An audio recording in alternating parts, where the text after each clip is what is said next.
આ તરફ રાજકોટમાં પણ શહેર ભાજપ પ્રમુખ માટે સાયન્સ પ્રક્રિયા હાથ ધરાઈ। આજથી રાજકોટ સહિત ગુજરાતભરના તમામ મહાનગરો તેમજ જિલ્લાના અધ્યક્ષ માટેના ફોર્મ ભરવાનું શરૂ કરાયું। રાજકોટ શહેર ભાજપ કાર્યાલય ખાતે બપોરના 1:30 વાગ્યા સુધી આગેવાનો પ્રમુખ પદ માટેની દાવેદારી કરતું ફોર્મ રજૂ કરી શકશે। ભાજપના જૂના જોગીઓના નામ પણ પ્રમુખ પદ માટે સંભળાઈ રહ્યા છે, જેમાં કશ્યપ શુક્લ, અશ્વિન મૌલિયા, અરવિંદ રૈયાણી, દેવાંગ માકડ સહિતના આગેવાનોએ ફોર્મ ભર્યા। બીજી તરફ રાજકોટ જિલ્લાના અધ્યક્ષ પદ માટે વર્તમાન અધ્યક્ષ અલ્પેશ ઢોલરિયા ફરી વખત રિપીટ થાય તે પ્રકારની શક્યતા જોવામાં આવી રહી છે।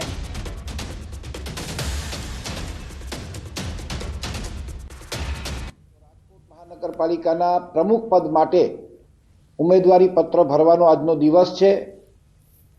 દરેક શ્રેણીના કાર્યકર્તાઓ આમાં પોતાનું ફોર્મ ઉમેદવારી પત્રક ભરી શકે છે।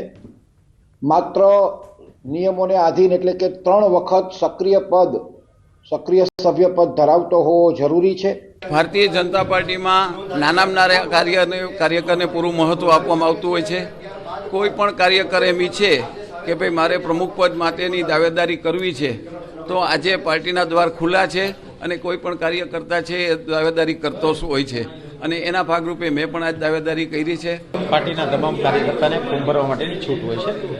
મને પણ ઈચ્છા થઈ કે ભાઈ હું મારા ધંધામાં ને મારું બધું વેલસેટ છે અને પાર્ટીના કામમાં સેવા કરવા માટેની તત્પરતા છે। પાર્ટી મને તક આપશે તો હું આ તક ઝડપી અને પાર્ટીનું કામ કાયમ માટે કરીશ।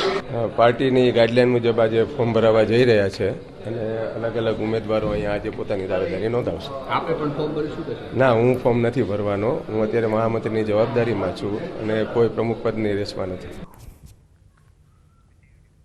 ભાજપના જિલ્લા પ્રમુખોની નિમણૂક માટે રાજ્યભરમાં ભાજપની સાયન્સ પ્રક્રિયા યોજાઈ છે, ત્યારે ગાંધીનગરમાં પણ સાયન્સ પ્રક્રિયા યોજાઈ। સાયન્સ પ્રક્રિયા આજથી 2 દિવસ માટે યોજાશે।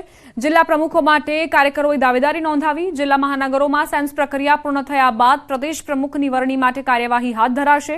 મહત્વનું છે કે ભાજપ દ્વારા રાજ્યના મહાનગરો અને જિલ્લા પ્રમુખોની વરણીને લઈ સાયન્સ પ્રક્રિયા આજે હાથ ધરાઈ છે।